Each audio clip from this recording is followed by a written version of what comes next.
Bonjour tout le monde, alors c'est Cynthia avec une autre vidéo. Premièrement, laissez-moi m'excuser parce que ça fait très longtemps que je n'ai pas mis de vidéo en ligne. Je le sais, j'avais dit que j'allais en faire une... Non, j'allais en faire 2 par semaine, mais c'était vraiment pas possible.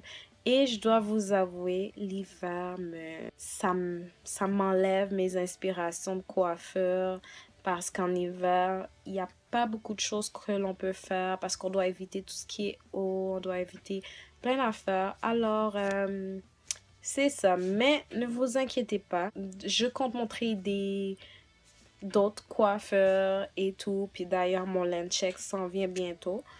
Et ce que j'ai décidé de faire pour l'hiver, puisque j'ai pas trop de coiffeurs différentes que je fais en hiver, je fais toujours les mêmes coiffeurs en fait. Alors j'ai décidé de faire des petites capsules de 5 choses que j'ai à vous dire. Donc aujourd'hui, les 5 choses que j'ai à vous dire, c'est 5 trucs pour l'hiver. Je sais que l'hiver est bientôt fini, alors quand même, on va commencer avec cette capsule. Donc, le premier truc en hiver, bon, c'est d'éviter de sortir avec les cheveux mouillés. Ok. Premièrement, vous devez tous savoir que la région de la tête, en fait, c'est une région où c'est primordial de maintenir une bonne chaleur à cet endroit-là. Il faut éviter de perdre la chaleur au niveau de la tête.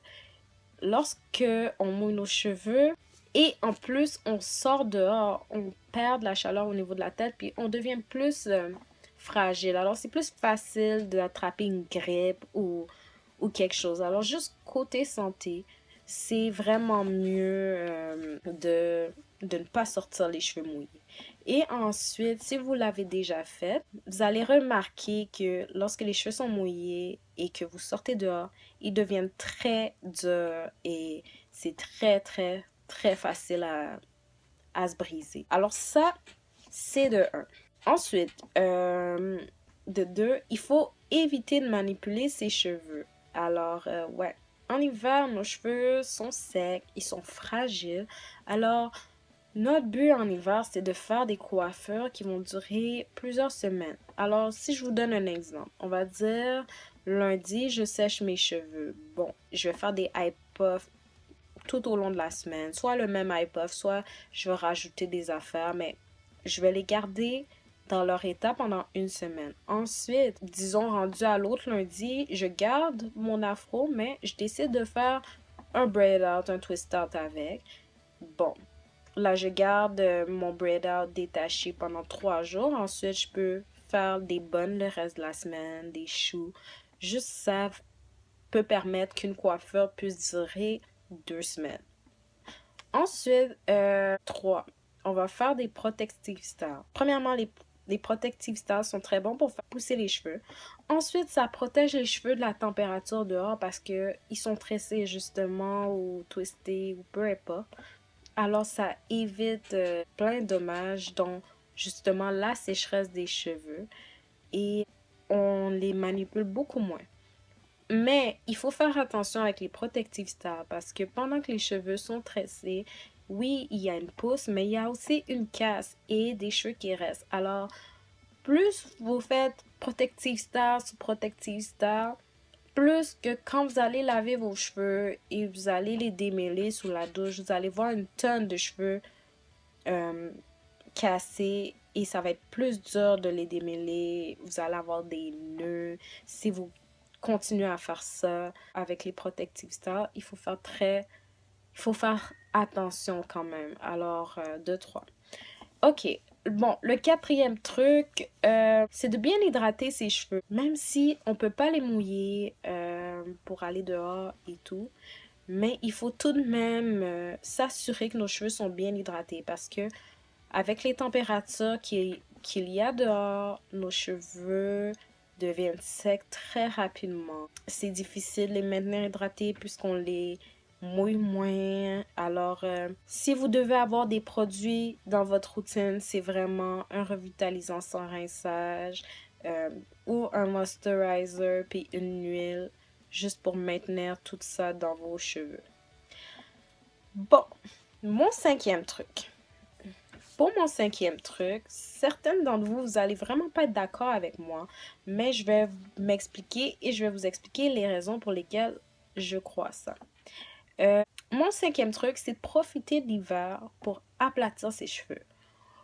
Ouais, je sais, plusieurs d'entre vous, vous avez peur de la chaleur, vous voulez l'éviter à tout prix, mais s'il y a un bon moment pour aplatir ses cheveux, c'est en hiver. Si vous avez écouté justement ma vidéo où j'aplatis mes cheveux, je vous ai dit que je préférais les aplatir en hiver qu'en été.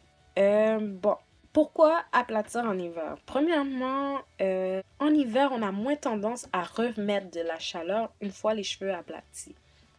Il nous dure vraiment plus longtemps, il y a moins d'humidité, la température est froide, alors il y a moins de chances que ça retourne à son état naturel. Alors qu'en été, il fait chaud, on sue, alors souvent le lendemain, nos cheveux sont déjà frisés, alors en hiver, c'est mieux. Puis en plus, en hiver, c'est très facile de pouvoir garder ses cheveux justement dans cet état pendant 3-4 semaines. Alors, 3-4 semaines sans avoir à toucher ses cheveux, c'est ce qu'on veut en hiver. On ne veut pas avoir à refaire nos cheveux, on ne veut pas avoir à repasser de pain. Et de plus, nos cheveux sont lisses, alors c'est beaucoup plus facile de démêler. On n'a pas besoin de démêler souvent. Et en plus, le fait que c'est lisse, nos cheveux produisent de l'huile qui les maintient hydratés tout au long qu'on les a aplatis. Donc, voilà les raisons pour lesquelles je conseillerais aux gens d'aplatir leurs cheveux en hiver. Parce que ça peut donner aussi un répit, ça évite la manipulation des cheveux, ça évite... bon, c'est ça. Juste le fait que t'as moins besoin de manipuler les cheveux, c'est déjà une très bonne affaire et c'est ça. Je sais que la chaleur peut causer des dommages, mais moi personnellement, je ne vois pas le mal à ça. Mais chacun a ses choix, mais moi je trouve que c'est une très bonne chose en hiver. Et je crois que l'hiver prochain, je vais commencer vraiment à essayer d'aplatir mes cheveux pendant un mois, les laisser un mois reposer, les réaplatir encore. Je crois que je vais prendre l'hiver pour aplatir mes cheveux. Je crois que c'est ça que je vais faire. Donc, merci tout le monde d'avoir visionné cette vidéo. Je m'excuse vraiment du temps que je vous ai fait attendre avant de poster cette vidéo. Mais ne vous inquiétez pas, je vous reviens bientôt avec une autre vidéo ou une autre capsule de 5 choses que j'ai à vous dire. Donc, ciao tout le monde. On se revoit à la prochaine vidéo.